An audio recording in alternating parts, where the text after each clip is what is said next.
Back on the Joe Show here on AM 930, Progressive Talk, and we're talking with Socialist and candidate for the State House of Representatives, Kshama Sawant. She is running in the 43rd District. You won't see her on the ballot here locally, but she is speaking tonight at Western Washington University, the Academic Instructional Center West, room 203, starting at 6 o'clock. It's a free event, free parking in the gravel lots down on the south end of the campus. Mike LaPointe will also be speaking. He's an independent running for U.S. Congress in District 2 against Rick Larson, challenging him in that district. And, let's go back to the phones and welcome Jeremy to the program. Hi, Jeremy. Hi. I love listening to your guest. It's always great to talk about socialism. I for one, I'm not afraid of the word, although a lot of my peers seem to be. What I wanted to ask was, as I recall, Thomas Jefferson started the first public university because the University of Virginia, because he knew that education was the way out for the citizens of the United States, and that most all of the higher education institutions at the time were private or religious. And of course, if you were a citizen of the Commonwealth of Virginia, you went to school for free as long as you could qualify. And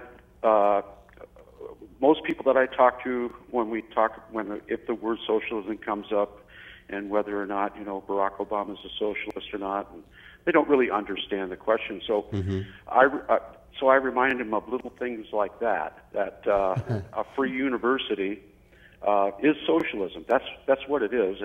And I said Jefferson, of course, was a free enterpriser, which is different than capitalism, also. And anyhow, I'd love to have your guest take on that. All right. Thanks, Jeremy. Go ahead, Kshama. Yeah, thank you, Jeremy. That's a very interesting question you've asked. And in fact, it ties into a point that Joe himself was making earlier on, that, is there a connection between our economic rights and what we consider our civic or political freedoms? And he mentioned the Bill of Rights, and I think that ties into where Thomas Jefferson and the so-called Founding Fathers stand in relation to this whole discussion about rights.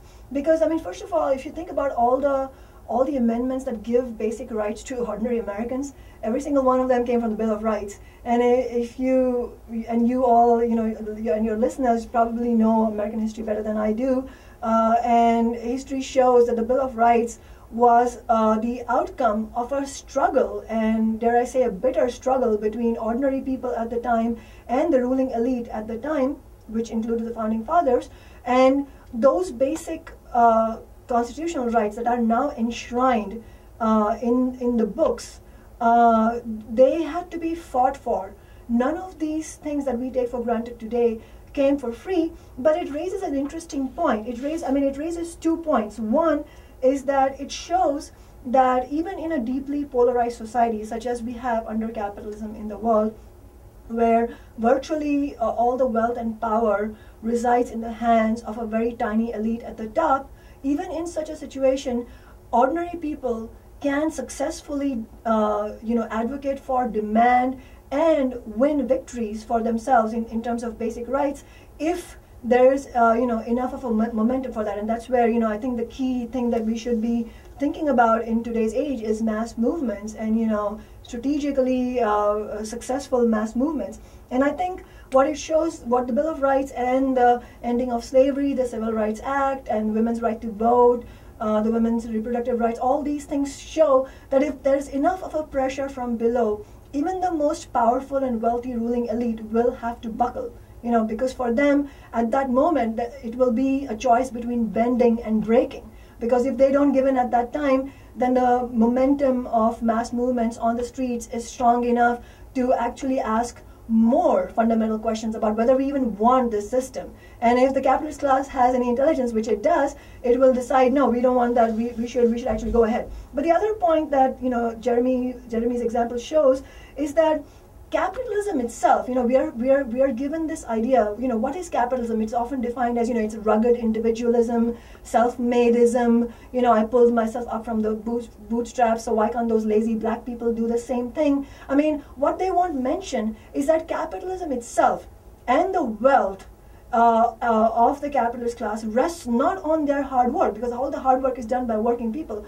What it rests on is an enormous public investment in things like education, which provided an educated workforce to go and work in order to create profits for the capitalist class. So a lot of the profits that they say is a result of rugged individualism is really a result of rugged public investment based on taxpayer funds, which comes from the hard work of ordinary people. Yeah, good point. I mean, if Boeing had to educate everybody that it employed, I mean, it would be overwhelmed. No, it would be completely overwhelmed. Yeah. And, and the same thing with corporate subsidies. I mean, Boeing, Monsanto, all the corporate subsidies that you and I pay for, it doesn't go to small farmers in Iowa. It goes to all these big multinational corporations. And a lot of the so-called research that they do, a lot of the other things that they do, is funded by that public investment. So it really is a good point. Well, we only have about 60 seconds left. Do you have a little closing statement you'd like to make? Yeah, I mean, I would first like to, say that, I think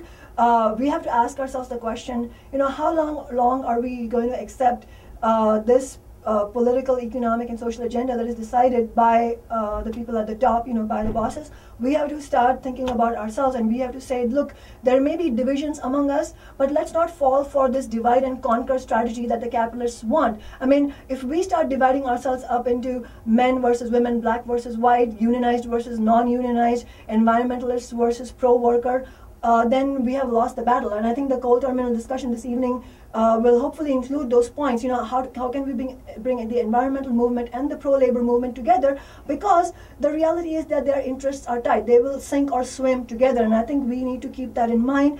And lastly, I would make an appeal to all your listeners to really help with our campaign. You may not be in our district and you may not be able to vote for us, but it's not just votes we want. We do want votes, but we also want volunteers to help with our campaign. This is a grassroots campaign, and it's going to work on the hard work and dedication of ordinary people who embrace it as their own campaign.